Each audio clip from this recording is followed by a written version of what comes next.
Hey guys, this is Tommy. I'm the store manager at Worldwide Corals Winter Park. We're here to do an update on the 500-gallon tank.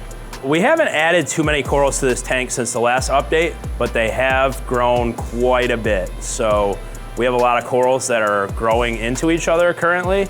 Our plan is to get into this tank after we do this update, and we're gonna frag a lot of that stuff up. Some of the more common stuff we're probably gonna take out.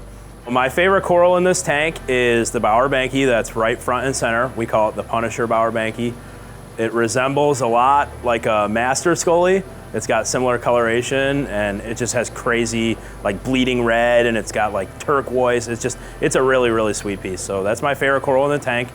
One of my other favorite corals in this tank is a long tentacle plate coral. It's not a heliofungia, but the tentacles are longer than a normal fungia. It's orange and it has really cool purple grafting through it.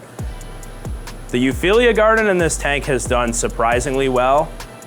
A lot of those corals are touching, and we haven't really noticed much coral warfare going on with different species touching each other, but I would still be mindful of torch corals particularly and not let those touch hammers or frog spawns. But for the most part, I mean, the one here has done really well and it's grown exponentially, and we definitely will be getting some frags out of those very soon. So being that this tank is a true mixed reef tank, we have run into some issues where some corals want more light, some corals want less light, and creating different flow zones for high flow and low flow corals. So we have moved corals around quite a bit in this tank so that every coral is getting the light and flow requirements that it needs. If you notice that a coral isn't completely open, or it looks like it's getting too much flow, maybe it looks a little pale, I would recommend moving that to a different spot and seeing how the coral reacts. Since the last video about this tank, we've actually changed the skimmer out. We now run a Regal 300S on this tank, which is a reef octopus skimmer. The reason we added this skimmer to the tank is because we felt like we weren't getting as much skimmate out of the old one as we possibly should have. And the bio load in this tank is really high. There's a lot of large tangs in here as well as a lot of other small fish, and we feed this tank a lot. So the nutrients tend to run a little more elevated than in a lot of our other systems, and we wanted to be sure that we had the most efficient skimmer that we possibly could.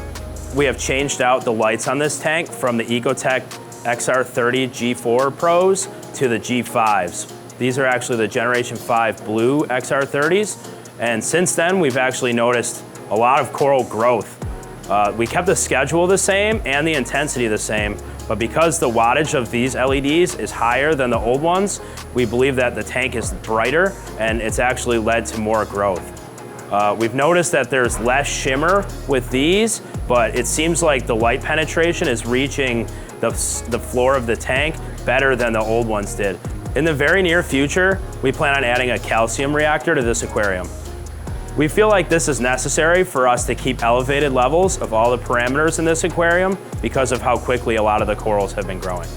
We try to shoot for 450 to 470 calcium, 8.6 to 9 alkalinity, and 1350 to 1450 magnesium. Thanks for coming to check out the 500-gallon display tank at Worldwide Corals Winter Park. For more content like this, be sure to like, comment, and subscribe. We'll see you next time.